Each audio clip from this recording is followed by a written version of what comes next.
اجالا شان رمضان ہے، مومنوں کے دل کا اجالا شان رمضان ہے، سارے مہینوں سے ہے، سارے مہینوں سے نرالا شان رمضان ہے، مومنوں کے دل کا اجالا شان رمضان۔ ویلکم بیک ناظرین، آپ کا خیر مقدم ہے اور ایک مرتبہ پھر آپ ARYQ TV پر ہمارے ساتھ ہیں۔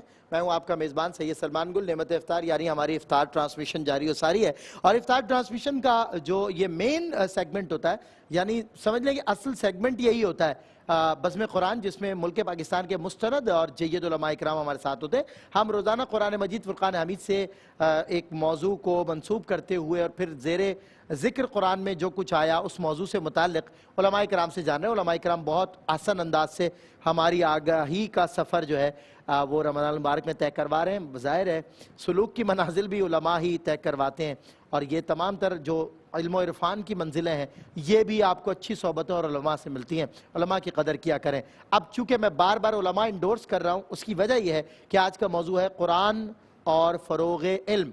اب جب فروغ علم کے موضوع پہ آپ بات کریں گے تو سراہتا ہے قرآن بھی اور صاحب قرآن بھی، اور ان لوگوں کو جو اہل علم ہیں، اور ان لوگوں کی مذمت کرتے ہوئے یا ان کو ناپسندیدگی کا اظہار کرتے ہوئے جو علم نہیں حاصل کرتے چاہتے ہوئے بھی، مطلب ان کے پاس سارے مسائل ہوتے ہیں مگر علم کی طرف نہیں آتے، تو انہیں مطلب یہاں تک قرآن مجید نے کہا کہ جب کوئی جاہل تم سے کلام کرے تو تم اسے سلام کر کے آگے بڑھ جاؤ، یعنی اس کے آپ نے منہ نہیں لگنا، اسے جواب نہیں دینا، اس سے بحث نہیں کرنی۔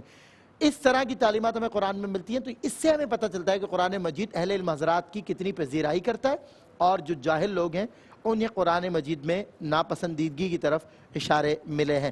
اور کہا گیا، رسول اللہ نے فرمایا کہ چونکہ علم حاصل ہی کرنا، علم قبر ماں کی گود سے لے کر گور تک، اندھیری گور تک آپ نے علم حاصل کرنا ہے، چاہے اس کے لیے کہیں بھی جانا پڑے، تمام تر باتیں میں سننے کو ملتی ہیں۔ فروغ علم کے حوالے سے اس دور میں بھی پچھلے ادوار میں بھی جو بیڑا اٹھانے والی قوم ہے وہ یہ علماء حضرات ہیں۔ انہوں نے فروغ علم کے لیے اپنی زندگیوں کو وقف کر دیا، اور جا بجا قریہ قریہ بستی بستی صبح و مساء کوئی کام نہیں ہے، جب کوئی سوال ہوتا ہے، جب کوئی پیغام آتا ہے، جب کوئی میسیج آتا ہے، جب کوئی کال آتی ہے تو ان سے علم کے حوالے سے سوال ہوتا ہے اور یہ حضرات اس کا جواب دیتے ہیں۔ فروغ علم کے حوالے سے شاہکار لوگ، اللہ تعالیٰ ان کو سلامت رکھے۔ انبیاء کے وارث مفتی محمد سہیل رضا امجدی صاحب، علامہ فیصل احمد بیگ عزیزی بندگی نظامی صاحب، اور جناب مفتی سعد خان صاحب ہمارے ساتھ تشریف فرمائے۔ میں تینوں کا خیر مقدم کرتا ہوں اور ویلکم کرتا ہوں۔ مفتی صاحب آپ کو اسپیشلی، آپ پہلی بار میرے ساتھ نشریات میں، اللہ تعالیٰ خوش رکھے۔ مفتی صاحب آغاز، مجھے بنیاد چاہیے اس موضوع کی کہ قرآن علم کی حقیقت اور اہمیت کے حوالے سے کیا بات کرتا ہے، فروغ علم کے حوالے سے کیا بات کرتا ہے؟ بسم اللہ الرحمن الرحیم،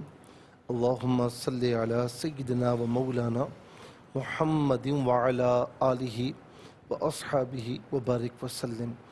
دیکھیں، سوال یہ نہیں بنتا کہ قرآن کیا بات کرتا ہے علم کے حوالے سے، میرا کہنا یہ ہے کہ قرآن ہی علم کے حوالے سے بات کرتا ہے۔ بہت اچھی بات، قرآن نے ہی علم کو کھول کر رکھا ہے۔ واہ جی واہ، یہ بات جو ہے نا، جس دور میں قرآن کریم نازل ہوا نا، اب آپ دیکھیں کہ قرآن کی اللہ تبارک و تعالیٰ علم کی کیا بات فرما رہا ہے، قرآن کی علم سے کیا دلچسپی ہے، اور حضور نبی کریم علیہ السلام پر پہلی وحی جو آتی ہے وہ کیا آتی ہے؟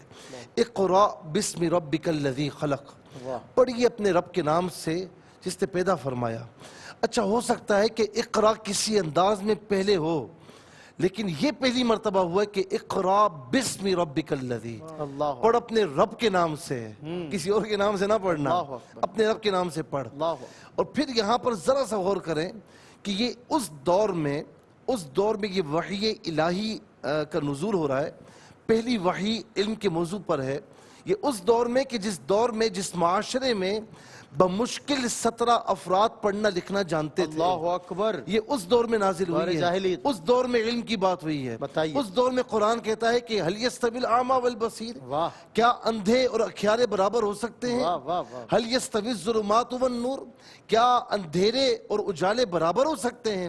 تو جس طرح اندھیرے اجالے برابر نہیں ہو سکتے، جس طرح اندھے اور اکھیارے برابر نہیں ہو سکتے، اسی طریقے سے هل يستوي الذين يعلمون والذين لا يعلمون، کہ جو جانتے ہیں اور جو نہیں جانتے یہ برابر نہیں ہو سکتے۔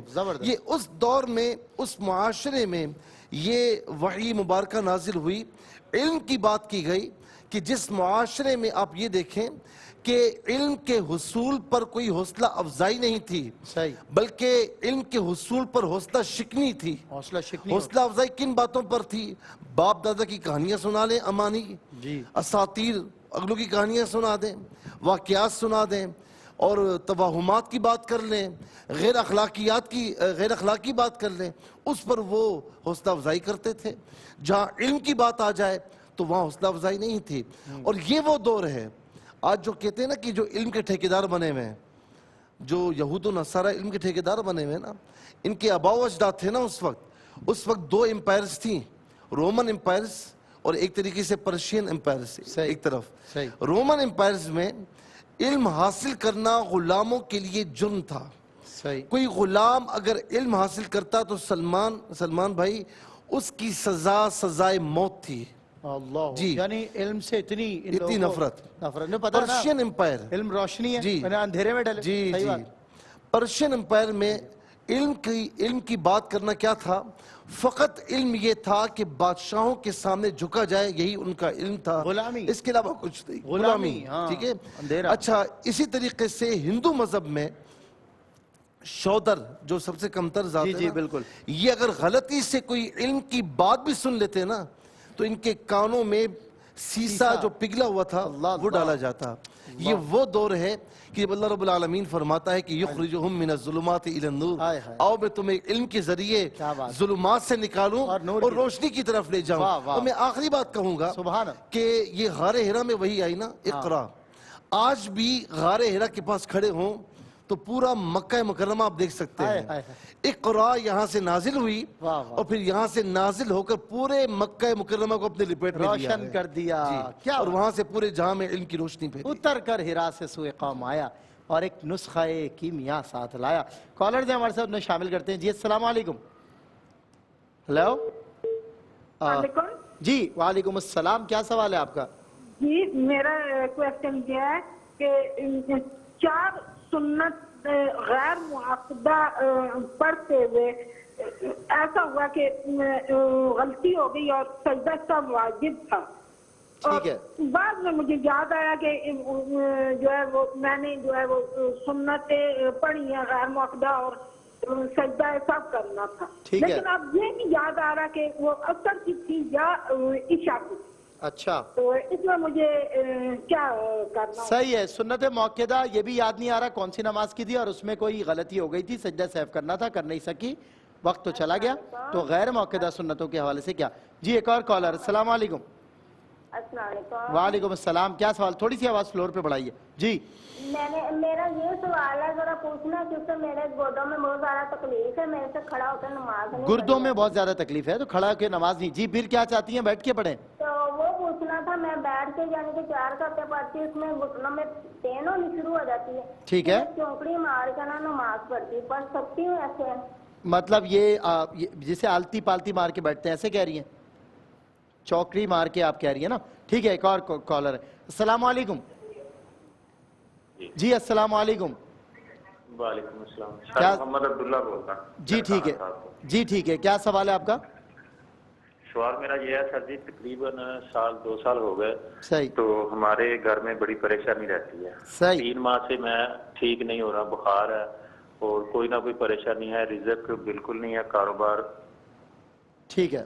چلیں. علامہ فیصل احمد بیگ عزیزی بندگی نظامی صاحب، قرآن کے موضوع اور علوم پر میں چاہتا ہوں آپ روشنی ڈالیں. قرآن کا موضوع کیا ہے، اس کے علوم کن علوم کی بات کرتا ہے؟ قرآن حکیم کو اگر بطور کتاب دیکھا جائے صحیح تو ہر کتاب کا ایک موضوع ہوتا ہے. بطور کتاب اگر اس کا ہم ایک موضوع متعین کریں تو قرآن کا موضوع ہے انسان. واہ. ہر چیز انسان کے لیے بیان ہو رہی ہے. بالکل صحیح. انسان کا ماضی، انسان کا مستقبل، انسان کی زندگی میں بگاڑ کن باتوں سے ہوتا ہے، سدھار کیسے ہوگا، انسانوں کے لیے ہر چیز ہے. تو قرآن موضوع کے اعتبار سے اس کتاب کا عنوان ہے انسان. صحیح. پھر اس موضوع کے تحت مضامین ہیں.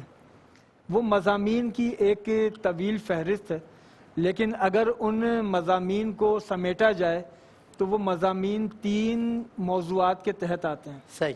ان 3 موضوعات میں تمام مضامین شامل ہو جاتے ہیں. اول توحید، دویم رسالت، سویم آخرت۔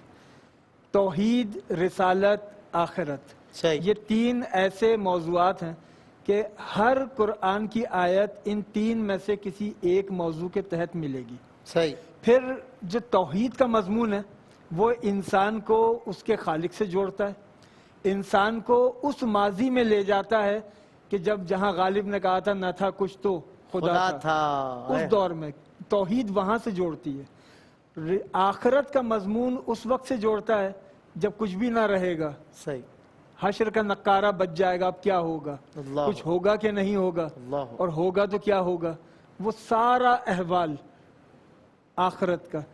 اس دنیا میں زندگی کیسے گزاری جائے ایک اہم موضوع جس کو ہم نظر انداز کر دیتے ہیں، اس لیے کہ ہمارے ہاں مسلمان جب جمع ہوتے ہیں نا وہ بیٹھ کے یہ بات کرتے ہیں جب ہم نہیں تھے تو کیا تھا، بتائیے، اور جب ہم نہیں ہوں گے تو کیا ہوگا، ابھی ہم ہیں تو کیا کریں۔ اب یہ بات یہ قرآن کہتا ہے، یہ موضوع ہے رسالت کا، بالکل، واہ واہ، یہ رسالت کا موضوع ہے، ٹھیک ہے۔ کیونکہ نظام رسالت زندگی گزارنا بتاتا ہے، واہ واہ، نظام رسالت بتاتا ہے کہ تمہیں زندگی کیسے گزارنی ہے، اور یہ تینوں موضوعات اتنے زیادہ اہم ہیں کہ پورا قرآن ان تین موضوعات کے تحت ہے، لیکن اہمیت کا اندازہ لگائیے کہ پہلی سورت کی پہلی 3 آیات اسی عنوان کے تحت ہیں۔ اللہ اکبر، الحمدللہ رب العالمین، توحید۔ اللہ، تیسری آیت مالک یوم الدین، اللہ، آخرت۔ اب درمیان میں الرحمن الرحیم، کہ اللہ جو عالمین کا رب ہے، قیامت کے دن احتساب وہی کرے گا، تو احتساب کے لیے تو ضروری ہے کہ کوئی لائے عمل دیا گیا ہو، کوئی ذمہ داری دی گئی ہو۔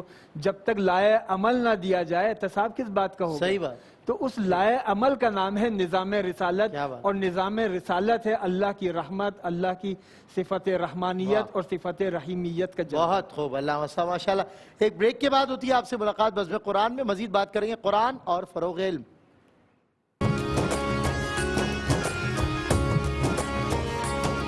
خالق کے کرم کا ہے اشارہ شان رمضان۔ ویلکم بیک ناظرین، آپ کا خیر مقدم ہے، اور ایک مرتبہ پھر بزم قرآن میں موضوع ہے قرآن اور فروغ علم، اور اس حوالے سے لائیو ٹیلی فون کالز کو بھی ہم شامل کر رہے ہیں۔ شرعی مسائل کا سیگمنٹ بھی ساتھ ساتھ چلے گا۔ اگر کوئی آپ کے ذہن میں اگر کوئی سوال ہے، کوئی آپ کے ذہن میں الجھن ہے، تو آپ لائیو ٹیلی فون کال کے ذریعے ہمیں جوائن کیجئے، سوال کیجئے، لیکن خدا را شرعی سوال، کسی پر تنقید آپ کا موضوع نہ ہو، کسی کے حوالے سے کسی کی دل آزاری یا کسی کو برا بھلا کہنا، اس سے گریز کریں۔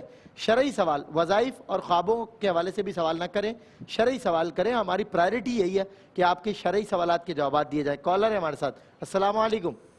وعلیکم السلام۔ جی، کیا سوال ہے آپ کا؟ جی بھائی، میرا یہ سوال ہے کہ ہمارے اپنے ہیں، ہم ان میں جاتے ہیں آتے ہیں، وہ بھی ہمارے گھر میں آتے جاتے ہیں، مگر ہمارے گھر میں جب 12 اول کا میلاد ہوتا ہے تو وہ نہیں آتے، وہ کہتے ہیں یہ بدعت ہے، یہ جائز نہیں ہے۔ کیا ہوتا ہے تو آپ کے میرا یہاں؟ سوال، میلاد جب ہوتا ہے 12 ربیع الاول، ہاں رشتہ دار ہیں، آتے ہیں جاتے ہیں، یہ بھی جاتے آتے ہیں، لیکن جب میلاد ہوتا ہے تو وہ کہتے ہیں یہ بدعت ہے، ہم نہیں آئیں گے۔ چلیں ایک اور کالر، السلام علیکم۔ وعلیکم السلام۔ جی، کیا سوال آپ؟ میرا سوال یہ ہے کہ ہمارے ایک یہاں بزرگ ہیں وہ روحانی علاج کرتے ہیں، ان کے اندر جنات حاضر ہوتے ہیں، وہ نماز کے وقت وہ جماعت بھی کراتے ہیں، صحیح۔ کیا وہ ان کے پیچھے جو جماعت پڑھتے ہیں وہ کیا ہو جاتی ہے؟ وہ جماعت بھی کراتے ہیں، اور وہ جب عمل فرماتے ہیں تو جنات کو بھی حاضر فرماتے ہیں، تو جماعت بھی کراتے ہیں، ان کے پیچھے نماز پڑھ سکتے ہیں۔ چلیں ٹھیک ہے جی، مفتی سعد خان صاحب کی طرف بڑھتا ہوں۔ ایک سوال حضرت سے، حضرت فروغ علم کے حوالے سے قرآن مجید فرقان حمید کے اثرات اور برکات کو آپ کیسے دیکھتے ہیں؟ میں چاہتا ہوں کچھ اس پر بھی بات۔ اعوذ باللہ من الشیطان الرجیم، بسم اللہ الرحمن الرحیم۔ ماشاءاللہ سلمان بھائی، بڑا خوبصورت سوال ہے۔ اگر ہم تمام ادیان کو دیکھیں تو کوئی مذہب ایسا نہیں جو علم کی بات نہ کرتا ہو، بالکل صحیح، لیکن جب ہم اسلام کو دیکھتے ہیں خاصتاً، میں تو کہتا ہوں دین اسلام ہے ہی فروغ علم کے لیے، واہ، کیونکہ جب اللہ رب العزت نے انسان کی تخلیق کی تو اس کو ممتاز کس سے کیا؟ اللہ رب العزت فرماتے ہیں علمہ البیان، کہ میں نے ان کو بیان سکھایا حضرت آدم کو، تو علم سکھایا۔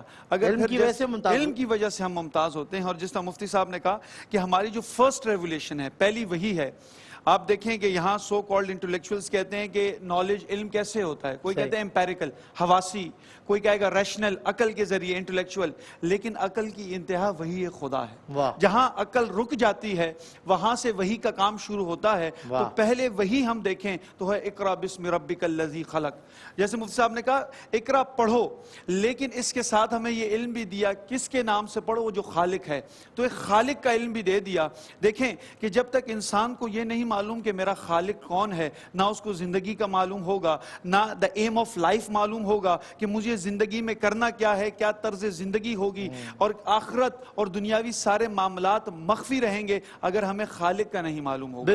پھر اگر ہم آگے دیکھیں پھر فرماتے ہیں اقرا بسم ربک الذی خلق خلق الانسان من علق. کس سے پیدا کیا؟ گوشت کے لوتھڑے سے. تو بیولوجی کا اور جتنا سارے علوم ہے سائنٹیفک وہ بھی اس سے واضح ہو گئے. پھر آگے فرماتے ہیں الذی علم بالقلم. میں آگے آیت پر آ گیا اور پھر فرماتے ہیں کہ قلم کے ذریعے اللہ رب العزت نے علم سکھایا. تو یہاں قلم اور کتاب سے جو دین دوستی ہے وہ ہمیں اسلام بتاتا ہے. اور یہاں ہم دیکھیں کہ ہم کس طرح کتاب اور قلم سے دور ہیں. وہ ایک بہت مشہور کوٹیشن ہم پڑھتے تھے پہلے, ریڈرز بیکم دا لیڈرز. آج ہمارے یہاں لیڈرز بھی نہیں پیدا ہو رہے because we are not the readers. ہم جب تک کتاب سے جڑے رہیں گے ہم لیڈر بھی بنیں گے, کامیاب بھی ہوں گے. اور یہ ایسی کتاب ہے کہ تبیان لکل شیء, اس میں ہر چیز کا علم ہے. اگر میں ایک واقعہ آپ کو سنا دوں آخری میں مولا علی کا. ایک شخص مولا علی کے پاس آتا ہے اور کہتے ہیں کہ آپ کا دعویٰ ہے کہ قرآن میں ہر چیز کا علم ہے.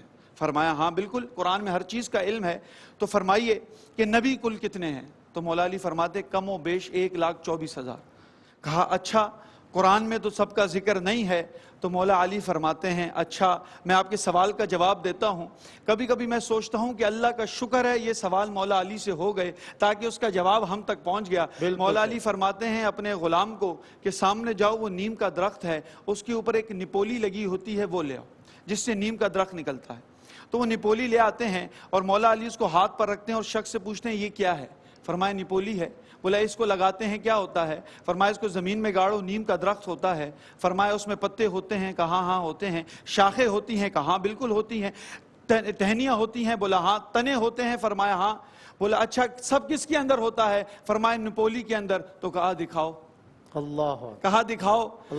یہ علم ہے. اللہ رب العزت نے اس قرآن کے اندر تمام علوم کو, میں یہ نہیں کہہ رہا کہ قرآن نعوذ باللہ کوئی بیولوجی کی, کیمسٹری کی, سائنس کی کتاب ہے. یہ کتاب ہدایت ہے جو یہ انسان کو اللہ اور اللہ کے مابین ایک تعلق پیدا کرتی ہے. ہر وہ صورت اس میں ہے جو ہدایت کے لیے. آپ نے جو نپولی کا ذکر کیا مجھے مظفر وارسی کے مسدس کا ایک مصرع یاد آیا کہ ہر ایک پیمبر نہاں ہے اس میں. نپولی یعنی مرکز جو ہے ہمارا جو مرکز و محور رسول اللہ, ہر ایک پیمبر نہاں ہے اس میں, ہجوم پیغمبرہ ہیں اس میں. وہ اس طرف ہے, خدا جدھر ہے, میرا پیمبر عظیم تر ہے. میں مفتی صاحب قبلہ آپ کی جانب آتا ہوں اور اس حوالے سے کہ قرآن خود ظاہر ہے منبع علم ہے, از خود قرآن ظاہر ہے منبع ہے علوم فنون کا, اور اس حوالے سے قرآن بات بھی کرتا ہے. پھر ہر اس شخص کو سراہتا ہے جو علم حاصل کرنے میں لگا ہوا ہے, چاہے کسی بھی شعبے کا علم ہو. کیا فرماتے ہیں جو قرآن کا منبع علم ہونا ہے اس پر بھی روشنی ڈالیں. دیکھیں بات یہ ہے کہ قرآن خود فرماتا ہے کہ ولا رطب ولا یابس الا فی کتاب مبین, کہ کوئی کوئی تر اور خشک چیز ایسی نہیں کہ جس کو اللہ تبارک و تعالیٰ نے اس کتاب میں بیان نہ فرمایا ہو. یعنی ہر چیز کا علم قرآن کریم میں ہے. جمیع العلوم فی القرآن ولیکن تقاصر عنہ افہام الرجال. جمیع علوم قرآن کریم میں موجود ہیں لیکن لوگوں کی عقلیں اس سے حاصل کرنے سے قاصر ہیں. یہ وہ دریا ہے, یہ وہ سمندر ہے جو جتنی گہرائی میں اترتا ہے تو اترنے والے کو وہ جواہرات اتنے ہی زیادہ انداز میں ملتے ہیں, اتنی گہرائی میں وہ موتی نکال کر لاتا ہے. جس طرح قبلہ مفتی صاحب نے بھی فرمایا کہ بات یہ کہ اس میں ہر چیز موجود ہے لیکن نکالنے والا ہونا چاہیے. ہر ایک نکال نہیں سکتا. مولا علی رضی اللہ تعالیٰ عنہ کا واقعہ سنایا گیا تو ایک یہودی آپ کے پاس آیا, اس کی داڑھی بالکل کم تھی, آپ کی داڑھی مبارک گھنی تھی. تو کہا کہ آپ کہتے ہیں کہ قرآن میں ہر چیز ہے, تو بتائیے کہ میری داڑھی کا ذکر آپ کی داڑھی کا ذکر ہے؟ آپ نے برجستہ فرمایا والبلد الطیب یخرج نباتہ بإذن ربی والذی خبث لا یخرج الا نکدا. اللہ اکبر. فرمایا کہ جو پاکیزہ زمین ہوتی ہے نا، اللہ اکبر. جو پاکیزہ ہوتی ہے وہ خوب سبزہ اگاتی ہے، واہ. اور جو بنجر زمین ہوتی ہے کچھ بھی کر لیں وہ بہت کم اگاتی ہے، نہیں اگاتی. تو فرمایا تیری مثال جو ہے بنجر زمین کی ہے، میری مثال پاکیزہ زمین کی ہے. تو دیکھیں کیا سوال تھا اور کس طریقے سے آپ نے برجستہ جواب عطا فرمایا. یہاں پر میں یہ کہنا چاہوں گا کہ قرآن عقائد کی بات کرتا ہے، عبادت کی بات کرتا ہے، اور اسی طریقے سے اخلاقیات کی بات کرتا ہے. لیکن ذرا سا سوچیں کہ اگر قرآن کریم یعنی کسی ایک ضمن میں کوئی بات ارشاد فرماتا ہے تو آپ دیکھیں مثال کے طور پر چاند سورج، اس کو لوگ پوچھتے تھے نا، تو قرآن نے یہ بیان فرمایا کہ یہ چاند سورج مظاہر کائنات ہیں، یہ ہم نے تمہارے لیے تسخیر کیے ہیں، تو یہ ان کی پوجا مت کرو، بلکہ یہ تمہارے لیے مسخر ہے نا، یہ تمہارے لیے مسخر ہے تو تم ان سے کام لو، ان سے فائدے حاصل کرو، یہ پوجنے کے لیے نہیں. اب پوجنے سے منع فرمایا، لیکن اس کے ساتھ اس کے ضمن میں کیا فرمایا؟ والشمس تجری لمستقر لها ذلك تقدیر العزیز العلیم والقمر قدرناه منازل حتی، یعنی اس کے عبادت سے منع کرنے کے ساتھ ساتھ یہ بھی بتا دیا کہ چاند کیا ہے، سورج کیا ہے، ان کا جاری ہونا کیا ہے، یہ ساری تخلیق اللہ رب العالمین کی ہے اور ان کی حقیقت بتا دی. اور آخری بات کہوں گا کہ انسان کو یہ بتایا کہ تو دنیا میں آیا ہے تو دنیا میں مسافر کی طرح رہے. انسان کو اس کی زندگی کا مقصد سمجھاتے انسان کی آغاز سے لے کر انتہا تک، ابتدا سے انتہا تک انسان کن کن مراحل سے گزرا وہ ساری چیزیں قرآن کریم نے بیان فرمائی. اور اسی طریقے سے کائنات ابتدا سے انتہا تک جسے ہم بگ بینگ کہتے ہیں، قرآن فرماتا ہے کانتا رتقا ففتقناہما، یہ جڑے ہوئے تھے، پھر ایک طریقے سے اللہ رب العالمین نے ان کو جدا فرمایا اور دنیا کی ساری کائنات، یہ ساری چیزیں وجود میں آئیں. تو یہ اللہ رب العالمین یہ سائنس کی کتاب نہیں ہے، یہ بایولوجی کی کتاب نہیں ہے، میتھمیٹکس نہیں ہے، الجبرا نہیں ہے، لیکن غور سے دیکھیں تو اس میں کائنات کا ہر علم پایا جائے گا. یہاں تک کہ 1450 برس بعد آج جو سائنٹسٹ آتے ہیں تو وہ یہی کہتے ہیں کہ ہاؤ کین اٹ پوسیبل، یہ کیسے پوسیبل ہے کہ ایک اتنی پرانی کتاب آئی اور اس نے قیامت تک کے تمام احوال کو ذکر کر دیا. تو اسی لیے درجہ بدرجہ آج سائنس جتنی تحقیقات کر رہی ہے وہ قرآن کے بتائے ہوئے مسائل کو پروف کر رہی ہے. بالکل صحیح. میں علامہ صاحب قبلہ قرآن کی روح سے صاحبان علم کا مقام و مرتبہ جاننا چاہتا ہوں اس حوالے سے. صحیح صحیح. ہاں اچھا، میں علامہ صاحب معافی چاہتا ہوں، شاید مائک پرابلم کر گیا ہے تو اس کو ہم درست کروا لیتے ہیں. میں مفتی اسعد خان صاحب سے ایک سوال کر لیتا ہوں. قرآن کی روح سے زیادہ ضروری اور اہم علوم کون سے ہیں؟ وہ مائک بریک کے بعد انشاءاللہ وہ سوال میں آپ سے. جی بسم اللہ الرحمن الرحیم. بڑا خوبصورت سوال ہے. ویسے اس سے پہلے کہ جیسے مفتی صاحب نے فرمایا بھی تھا، قرآن کا جو موضوع ہے وہ انسان ہے، اور بنیادی جو دو خصلتیں ہیں وہ انسان کے اندر پیدا کرنا ہے، وہ یہ ہے کہ مخلوق کا تعلق اللہ سے کیسے قائم ہو سکے، اس کو استوار کرنا، یہ مقصد ہے. دوسرا پھر مخلوق کا تعلق ایک دوسرے کے ساتھ کہ وہ معاشرہ، ایک خوبصورت معاشرہ کیسے تخلیق ہو سکے، یہ بھی ایک قرآن کا بنیادی وصف ہے. پھر اگر ہم سب سے اہم ضروری علم کی بات کریں سلمان بھائی، وہ یہ ہے، وہ علم توحید ہے، تاکہ ایک انسان کو معلوم ہو کہ میرا خالق کون ہے. میں اس پہ ایک خوبصورت آپ کو بات کرتا چلوں. آج کل نوجوان اس بہت بحث میں پڑے ہوئے ہیں اور ایتھیزم بھی بہت زیادہ فروغ پا رہا ہے. ڈاکٹر مولانا فضل الرحمان انصاری علیہ رحمہ ہیں، وہ اپنی کتاب دا قرآنک فاؤنڈیشن میں لکھتے ہیں کہ دو طرح کے مسائل ہوتے ہیں عموماً زندگی میں، ایک الٹیمیٹ پرابلم، ایک امیجیٹ پرابلم. امیجیٹ پرابلم روز مرہ کے مسائل ہیں، کھانے پینے کے، یہ عام آدمی کے مسائل ہوتے ہیں. میں صبح گیا، یہ مسئلہ ہو گیا، اکانومی کے مسئلے. ایک ہوتا ہے الٹیمیٹ پرابلم. جب انسان ایک شعوری کیفیت میں آتا ہے تو وہ سوال کرتا ہے میں کون ہوں، یہ دنیا کیا ہے اور اس کو تخلیق کرنے والا کون ہے؟ سلمان بھائی مختصر سا جواب یہ ہے، اور ہمارے ہاں لوگ آج کل اسی سوال کر کے گمراہی کی طرف جاتے ہیں۔ سلمان بھائی اگر ہم سائنس کو دیکھیں، وہ کہے گا میں کون ہوں، تو وہ کہے گا تم وہ ہو جو بندر سے انسان بنے، ڈارون تھیوری پہ جائے گا۔ دنیا کیسے بنی، وہ کہے گا دنیا ایک حادثاتی طور پر بنی ہے جب ہمیں خالق کا جواب نہیں معلوم ہو، تو ہم یہ باتیں کریں گے۔ وہ ایک بیٹے نے باپ سے پوچھا والد صاحب ہم کیسے پیدا ہوئے؟ بولا ہم حضرت آدم کی اولاد میں سے ہیں۔ ایک چھوٹا سا ویسی مزاحیہ آپ کو بات بتا رہا ہوں۔ بولا ہم حضرت آدم کی اولاد میں سے ہیں۔ والدہ کے پاس گیا، اماں ہم کیسے پیدا ہوئے؟ فرمایا ہم تو بندر سے انسان بنے، ڈارون کی تھیوری سے۔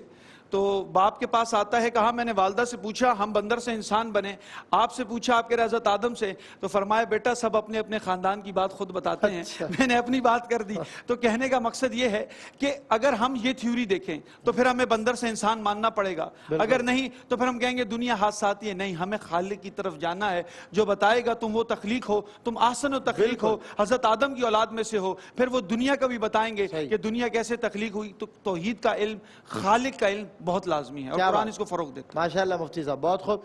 ایک چھوٹا سا وقفہ، اور وقفہ اذان عصر کراچی اسٹوڈیو سے براہ راست فخر پاکستان قاری نعمان نعیمی صاحب دیں گے۔ آپ اذان سماعت کیجئے، ہم نماز پڑھ کے واپس لوٹتے ہیں، بزم قرآن میں انشاءاللہ ہوتی ہے آپ سے ملاقات۔